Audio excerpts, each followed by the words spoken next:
Hi Conley Clan fam! Today we are going to talk to you about something I feel, and I think Sean agrees with me, is absolutely insane. Something that happened to one of the members of our family, and when we heard about it, we couldn't believe it happened.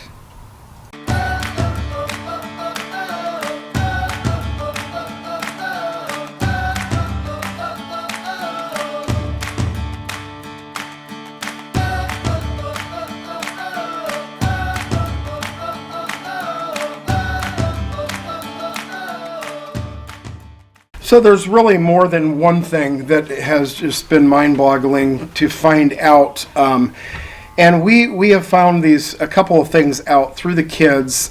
Spending so much time with them, things come out during conversation that a lot of times, you get home from school and it's 4:30 by the time you're done with homework, and then you eat, and then you don't really have that much time to talk to them. But there has been a couple subjects come up that we are just astounded that the people are getting away with doing this. Yeah.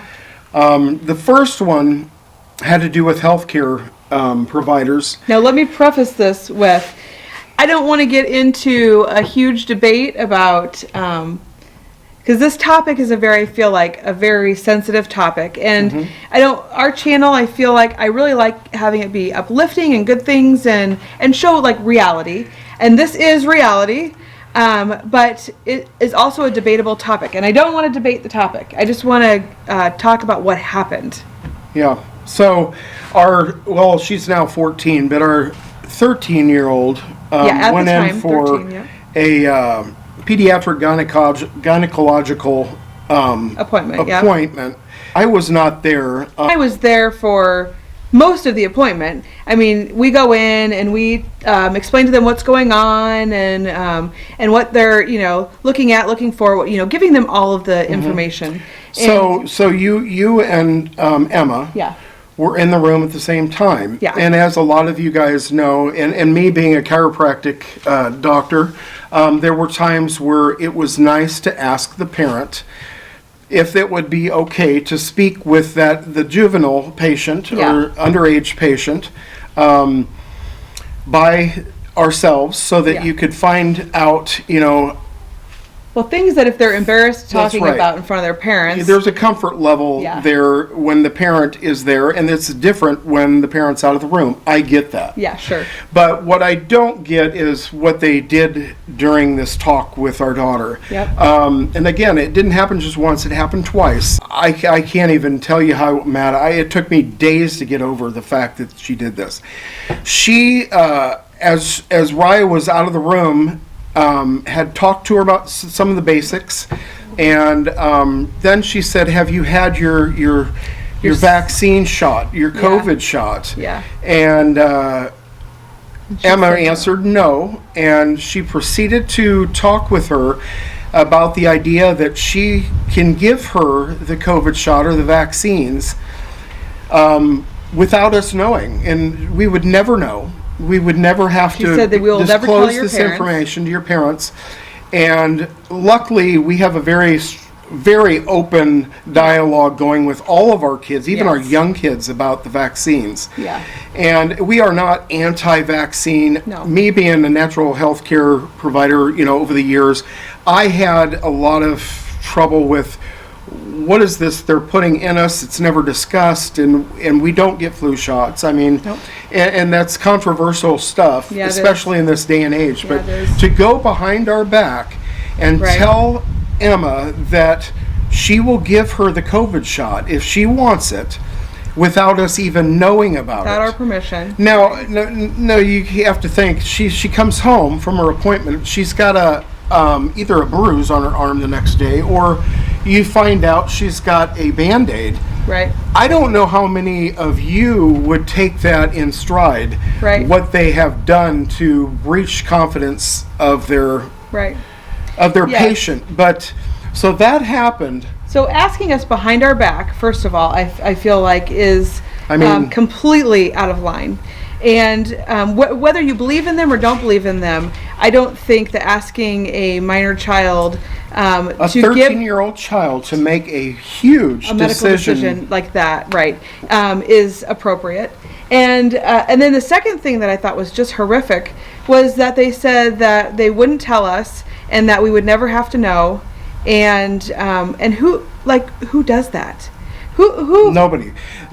There should be some kind of citation or some kind of a warning given to those people. Yes. And if you guys are, I mean, this is Heartland, America. We are in the middle of America. We live in it's not a small town, but Omaha is.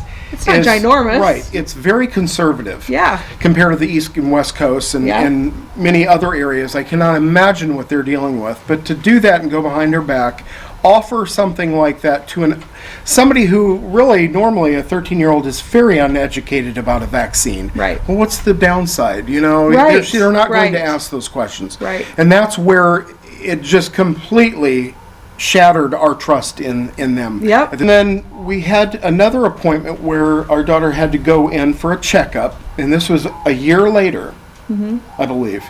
And again, they asked Raya to leave the room if it was okay if they discussed. At that time, you didn't know about what happened the year before. Right. So it's the same doctor's office. She said that the first time it was the tech or the nurse that asked. Right. And the second time it was the actual doctor. Yeah. And so it happened both times, and we didn't know about it. It just happened to come up in conversation, and she thought I knew, and I didn't know. And that makes me furious because there are adverse reactions to a lot of vaccines over the years, right. and some of them proved good, and some had adverse reactions, but you don't do that. No, you don't do that. And I feel like we had something happen with Lily, and we really, it seemed like it correlated perfectly with when she got her immunizations, and so we were wary of them before that, but then after that happened, we felt like, oh my gosh, so and then getting asked behind my back and then saying we would never have to know, I just feel like that's just horrible. Yep, horrible. That has broken the line.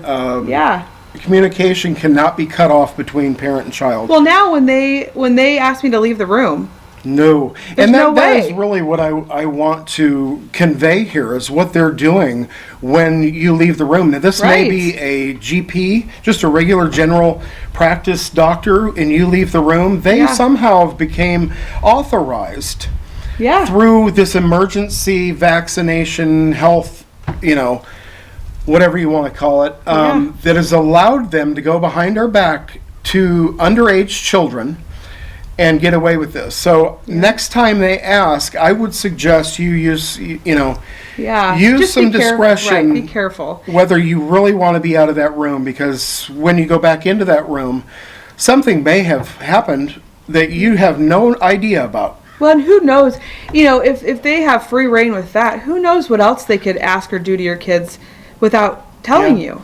I mean, that really makes me wonder, okay, what other things are they going to, try to do and say, well, we won't tell your parents, Well, and the whole COVID Emergency Act has overstepped its bounds in so many ways, and this is just another way that really proves you have got to be the advocate for your child. Do not leave the room. Don't let them try and pull anything on you. Right.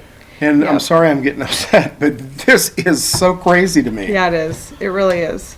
So I guess to recap, make sure you're positive about somebody else talking to your child behind closed doors with not finding out what it was ever discussed or given or done. Right. So and you feel like, I'm sitting in there and they're like, would it be okay if you leave the room so we can talk? I'm like sure, we have nothing to hide, so go ahead, talk to her,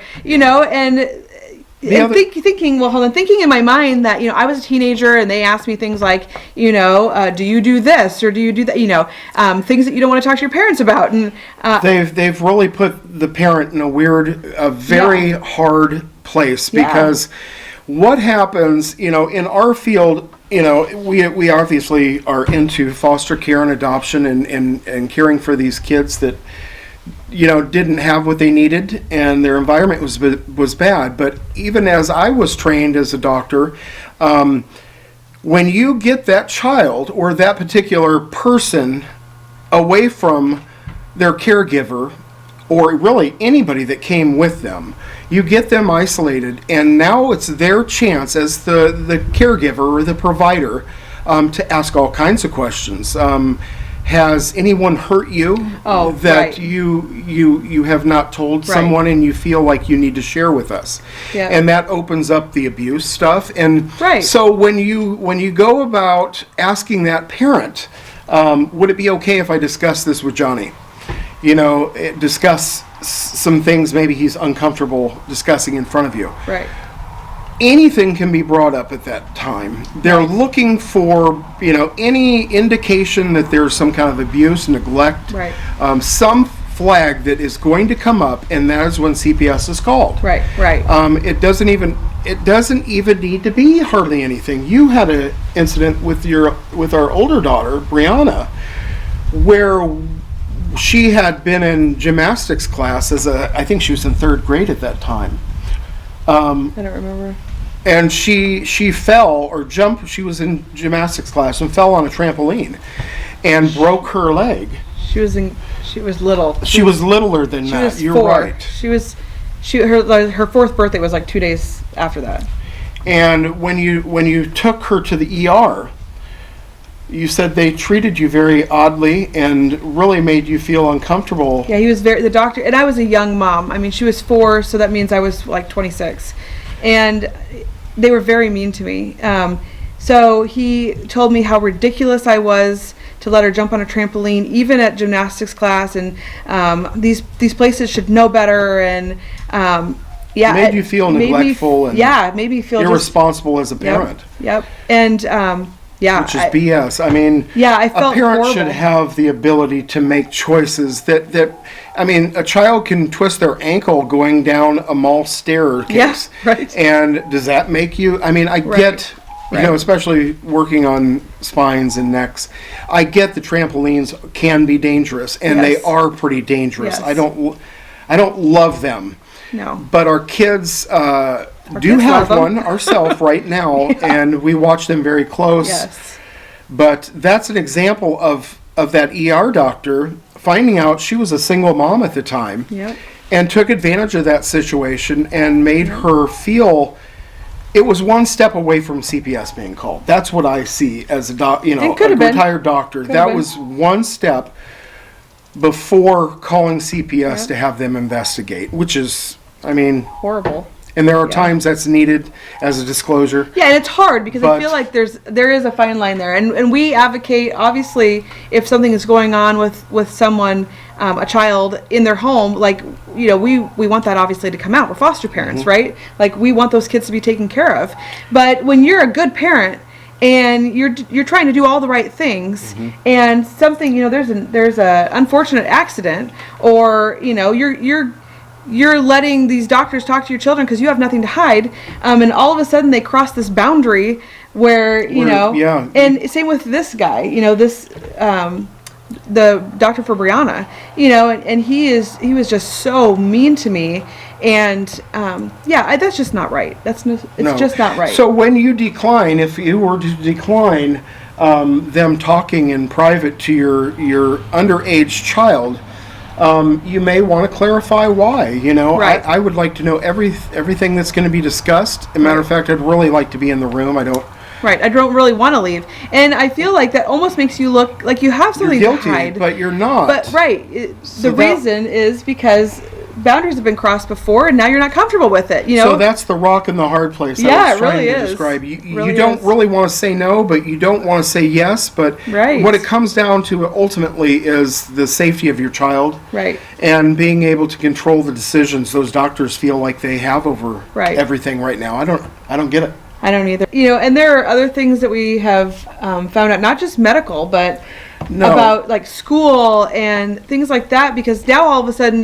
we're home all day with each other, and all we do is talk. And homeschooling, we bring up a lot of subjects. And so it's interesting to find out some of the things that have happened that we had no clue. We probably would have never had any clue. unless we've been doing, unless we did this. The latest one that I'm astounded that the schools are doing this and the teachers are allowed to do it. And I have a feeling they are pressured possibly to do it. Maybe. But we had a day about intuition. Yeah.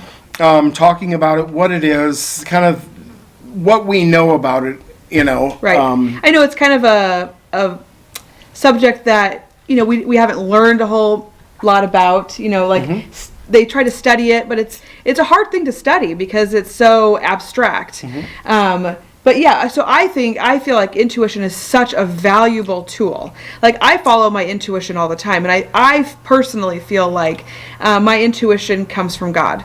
That I'll get these feelings, right. like these gut feelings, and I just know, and I feel like it's God telling me things. Right. And so I feel like it's so important to follow your intuition. So tell them what happened, how we found this out.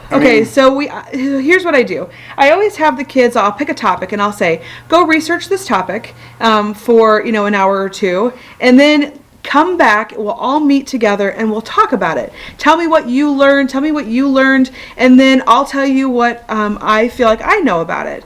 And so we did that. And Emma says to me, she said, well, I said how important intuition was. And she said, well, the teachers at school, she said, not just one teacher, but multiple teachers told us we should never use our intuition. And yeah.